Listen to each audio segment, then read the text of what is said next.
On today's show, we discuss reports about the Lakers being AD's preferred destination and Lonzo not wanting to play for the Pelicans. could the Raptors make a push for Anthony Davis? Do the Blazers have the assets? And is Philly a legitimate trade partner?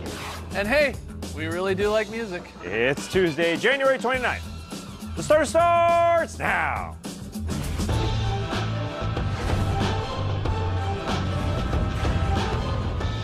Good evening, Sweet World, and welcome to The Starters, presented by Jack Daniel's Old No. 7 and Tennessee Honey. I'm J.E. Skeets, alongside me as always, Tass Mellis. We got the Aussie Lee Ellis, and over yonder, well, that's the bearded one. That's Trey Kirby. Hey-o! Hey-yo! Trey, what's up, man? Well, I'm here at the internet looking for your best tweets at #TheStarters. And guys, Anthony Davis made a trade request yesterday. So as is per custom, Pelican fans have to burn his jersey. And that's what Jim Strickland's doing in this video that got a lot of play on Twitter today. But wait. Oh. What's that? A swerve, and now he's drawing in a unibrow? Was this directed by M. Night Shyamalan? Because that, my friends, is quite the twist ending and the salute. Wow.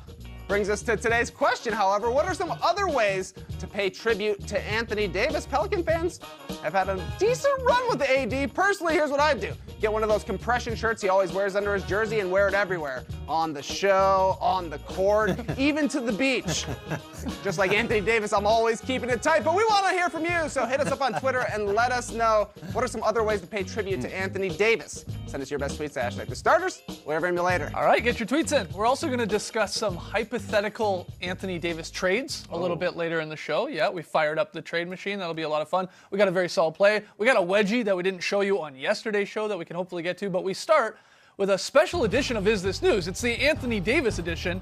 Trey has rounded up those recent AD Pelican headlines. He's going to pitch them to us like he's three-time All-Star Wade Davis, and we'll determine whether or not they're actually newsworthy. That was a picture. I had to look it up, though. All right, Trey, what do we got? All right, our first headline is from CBS Sports by way of an ESPN report. It says, the Lakers are Anthony Davis's preferred destination, and he won't re-sign elsewhere. Is this news? I don't think it's news. Because Rich Paul had the statement yesterday saying that his client wants out of New Orleans, that all of a sudden now the Los Angeles Lakers is his preferred destination. What does it matter? I think everybody is still going to make an offer for Anthony Davis, whether or not you're the Los Angeles Lakers. You just do it because it's Anthony Davis. And you don't get dollar for dollar if you're the New Orleans Pelicans. You have to remember that. You're not trading your best player. The Lakers aren't trading LeBron James. The Celtics aren't trading Kyrie Irving. You're trading your second best player, and Anthony Davis is worth it no matter if you think that he may not re-sign there, because that's not guaranteed. Every team that trades for him is hoping for a Paul George situation where, yeah, you may not think he's coming to sign for you long term, but you just hope. And a year and a half for Anthony Davis, if you were to get him now, is worth trading your second best player or whoever for him. Yeah, I do. This is not news because the first step in all of this was what they did on yesterday on Monday morning, and Clutch Sports and Anthony Davis telling the Pelicans, we're not going to sign that massive contract extension. We want to be traded, which, by the way, ended up costing Anthony Davis and his team $50,000. They've been fined here, we just found out, by the NBA for making a public trade request. Yeah. All right, anyway, that's step one.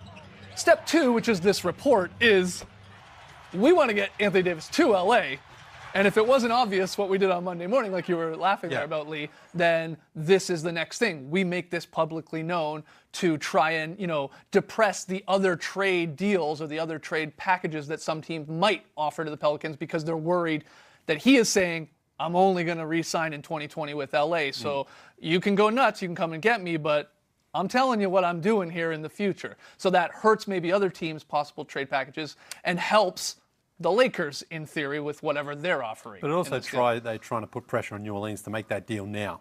Yes. That's what they're trying to do, not wait, because they know there are going to be better offers out there, but the Lakers or the Rich Paul and his team are trying to say, don't worry about those offers, because he's not going to sign there anyway. Come here and sign with us.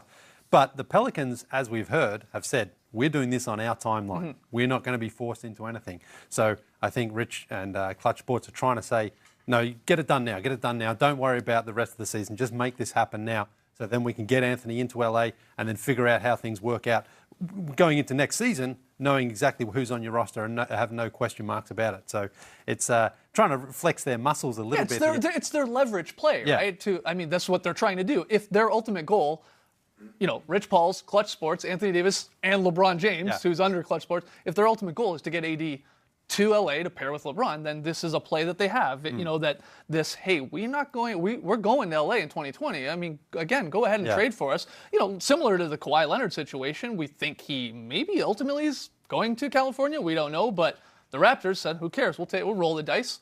We'll try and win a championship with them and try and see if we can convince them to stay. And you think other teams will do that with AD? Yeah, teams in the other position are thinking it's the Paul George situation. Yeah, he was supposed to go to California. 9 days on the clock.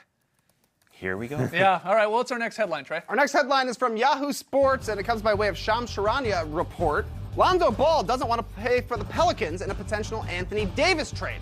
Is this news? No. This, I don't Welcome think to the Big Baller Zone. Yeah, I don't think this is news. Yeah, first off, the tweet is Lonzo Ball's camp prefers Ball to be moved to a third team that doesn't have an established point guard. Camp means LeVar Ball. That's LeVar. And then so the established point guard part is weird here. The Pelicans' established point guard is Elfrid Payton. I mean, Drew Holiday plays 1 and 2. He's their guard, but it's Elfrid Payton. Does LeVar Ball think Gary Payton is the established point guard in New Orleans? Like, this is weird. This is a little concerning if Lonzo Ball's like, I don't want to go there because there's an established point guard. There's like a 10-6 guy in Elfrid Payton. He's not established by any means. I think this is also trying to send a message to New Orleans, like, don't trade for Lonzo. Don't have him in the package because he doesn't want to go to New Orleans. He doesn't really have any say. I know he doesn't, but again, this is all about just trying to send those subtle messages. Yeah. It's like saying, if you trade for Lonzo, if the Lakers offer him, he doesn't want to be there, so he's going to look to move on anyway. Now, he's got 2 years left still on his contract, so he doesn't have much say in it. But still, if a player just doesn't want to be in your organization, there's no point in trading for him, is what the message they're trying to send, I think, to New Orleans. Sure, but for the Lakers, it's not news because if the Pelicans want Lonzo Ball in exchange for Anthony Davis as part of the package, they make the deal 10 times out of 10. For sure. And doesn't anybody want to play in the NBA anymore? I think, I know this is a report and it's not factual whatsoever, but I think Lonzo Ball is a good dude, a good player who has fit very well underneath the Lakers brass and in that locker room for a year and a half. And as soon as these reports come out, he just kind of gets it puts him in a bad light for no reason at all because the kid is playing very well and doing well. Mm-hmm. And it's unfortunate, I think. But we assume it's LeVar Ball. He got his wish. I don't know. He got his wish that... You haven't heard from LeVar all season. Well, Lonzo goes to L.A., number 2 pick, coming out of UCLA, stays in California, and now these rumors start flying that he might be involved in one of these deals, and doesn't want it, and we're going to start hearing of LeVar Ball a lot more, I think, if something like this does occur, where he is traded to New Orleans, for sure. All right, final headline, Trey. Could have been LiAngelo Ball, just saying. Yeah. Our final headline is from NOLA.com, and it comes by way of Zach Lowe's podcast. The Pelicans made Julius Randle, Nikola Mirotic, and E'Twaun Moore available for picks over the weekend. Is this news? Well, I guess they're just trying to clean house. Once they got wind that Anthony Davis is on the way out, they may as well start again and try to get rid of these guys now, get some picks in, so you start with a whole new slate going forward from here, because Holiday's been good for them. Randall's actually been okay for them, but I think this time of year you become a seller and you say, who wants these guys? Who's prepared to give up a pick and maybe a young player or a favourable contract? But for the Pelicans, it's obviously, if Davis goes, then they may as well just completely clean house and start again. Yeah, I think this news reveals that the Pelicans were aware that Anthony Davis could be pushing for a trade, and they're ready for this proposition. Not just draft picks, they should get some studs as well. For if you're trading Drew Holiday, you should get a good player back as well. This is a one-time All-Star, still in the prime of his career. I know Drew Holiday is not part of that headline there, but all that stuff, you should get some good players back. Yeah. And I think they're ready for that and ready to move on, and that's the right maneuver because these last 7 seasons almost with Anthony Davis, New Orleans hasn't been rocking as a basketball city, even with a super-duper star. Mm-hmm. And they haven't been a big magnet for free agents. So you got to get them somehow through trade because you haven't been great in the attendance department. They've got to dig and find somebody here. Yeah, it's not really news because it's a no-brainer. This is what they should do. If Anthony Davis is ultimately going to be moved, whether it's at the deadline or in the summer to whatever package you like, you're hopefully getting young guys, you're getting picks, and you might as well get more. There's more bites at the apple there when it comes to the draft lottery. Get as many picks as you can for some of these very good guys. Like, some of these guys are much more likely to be moved before the deadline than any Anthony Davis deal, be it a Mirotic or whoever. So let's hear from you guys, though. Jump on Twitter, hashtag the starters, or any of those 3 AD headlines actually newsworthy. When we come back, though, this is going to be a lot of fun. We're going to hit you with some hypothetical AD trades and debate who says no. Lee, you love this stuff. Yeah, Fire up the trade machine, baby. Can't wait. Back with the starters, time to play Is This News? Trey's rounded up some recent NBA headlines. He's going to pitch them to us like he's David Cohn, and we'll determine whether or not they're actually newsworthy. Trey. Our first headline is from CBS Sports, and it's based off an ESPN report. LeBron James's camp wants Luke Walton out as Lakers head coach. Is this news? News from the camp? You want to speak to this first? Are you a part of the camp? No, I'm not part of the got camp. a tent? This is very interesting because LeBron's been out for so long and the Lakers have obviously struggled. Prior to that, things were going okay. We've heard this before, though, when LeBron's joined a new team down in Miami. Remember, with Eric Spoelstra, apparently the camp wanted Eric Spoelstra replaced, but Pat Riley was like, nope. No, you don't tell me what to do. So now this is going to be, and we talked about this a little bit last week with Magic Johnson and Rob Pelinka and LeBron. Who is really running that franchise? You want to make sure that it comes from the top, that the message is clear. It's our decision if we choose to make that, and it's not from LeBron and his people. So this is a very tricky situation. If the Lakers continue to stumble, LeBron's supposed to be back very soon, but if they don't get back into that playoff hunt very, very quickly as soon as LeBron returns, I think you're going to see that hot seat heat up even more. When LeBron talks, it's news.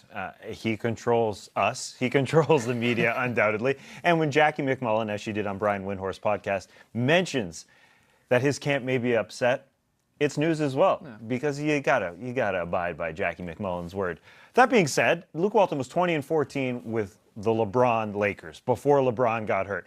I think that's acceptable. With LeBron and a bunch of young guys, first time together, I think that's entirely acceptable. That being said, as you mentioned, Lee, about the Miami situation or the David Blatt situation in Cleveland, if LeBron do not like, then LeBron gets his way. That's how it works. Luke Walton is a good coach, I think, though. He took over a 17-win Lakers team. He got them to 26 wins the next year. Then it was 35. Now LeBron comes in, and they're on pace, for about 44 to 45 wins. Like, they're jumping up 9, almost 10 wins every year. That's good. And he's got a bunch of guys that are not that great defenders playing pretty good team defense. 7th overall in defensive rating. They were good last year until they fell off at the end of the season. I think Luke Walton's a good coach. I think he's going to survive this season. I get the idea that the camp is like, maybe we want someone else that has the better vision, the bigger vision, I don't know, whatever it is. But I think he'll survive. Jeannie Buss is saying, no, we're still repping with him. This is still our guy, and we're still on the same page. And I think they get to at least the end of the year here. What's Luke Walton's vision that it's not big enough? Is it? I don't know. That's the crazy part. I think Luke Walton wants to win a championship with LeBron James, like he did with the Warriors and being Steve Kerr's man. I don't get the vision. If the vision well, then isn't big enough, why don't they want him there? What is he? They don't like him, I suppose. Well, If that's the case, yeah. Well, the vision thing, it doesn't really. Well, they make were sense. wrong. I mean, Pat Riley was obviously right to keep Spoelstra. He turned out to be a pretty good coach. Still has his job in Miami. So I mean, maybe give this guy still a chance here. LeBron has also been out. Who thought they were going to be good without LeBron? Yeah, you mentioned Nobody. You mentioned the pace of 44 wins. That's after LeBron was out. They're 6 games above 500. They're a 50-win team with LeBron in there. That's reasonable. It's better than the Cavs, of last year. Yeah. And I mean, I get, though, it's not Rob and Magic's guy, right? Luke was there, then they come in to the front office and usually want to get your own guy. I understand that. That's happened time and time again here. But I keep thinking, like, what is Luke Walton doing so poorly that he's on this hot seat? I just don't think it's deserved. No, it's just being in Los Angeles. Yeah. With the Everything's LeBron a team. headline. Probably. Yeah. All right, next headline. Might need to go camping. Our next headline is from Slam Online, comes from a somewhat less memorable Wojbaum. Thon Maker informs Bucks management he wants a trade. Is this news, and could he have picked the worst day for him? Yeah, poor Thon Maker. Bad news for him. Look, earlier this month, Thon had an incredible game. 15 points and 5 rebounds in 18 minutes against the Jazz. Budenholzer after the game said he was a difference maker. Right. Giannis said he won us the game. And since then, he's virtually not played. He's been out of the rotation. Yeah, he's getting DNPs. Very, very strange. Now, he's always been in and out a little bit of the rotation, but after a strong performance, you figured that might have been a little bit of a game changer in terms of his career. But unfortunately, it hasn't been that way. He wants to move on. Kevin Garnett once said this guy's going to win the MVP of the NBA. So he's got some talent, but maybe it's not the right situation for him in Milwaukee. Yeah, I trust KG's word, and maybe he just needs another situation. Maybe we need to retool it and think of him ideally as a Clint Capella type instead of the 3-ball shooting guy, because I think Thon Maker can excel as a rim runner type guy. He's got that ability for sure. We will find out if Thon gets moved before that February 7th trade deadline. It's right around the corner. We're almost at February, guys. When we come back, though, we got a brand new batch of the Hoops and the Bloops. Weekend Whoopsies coming up next.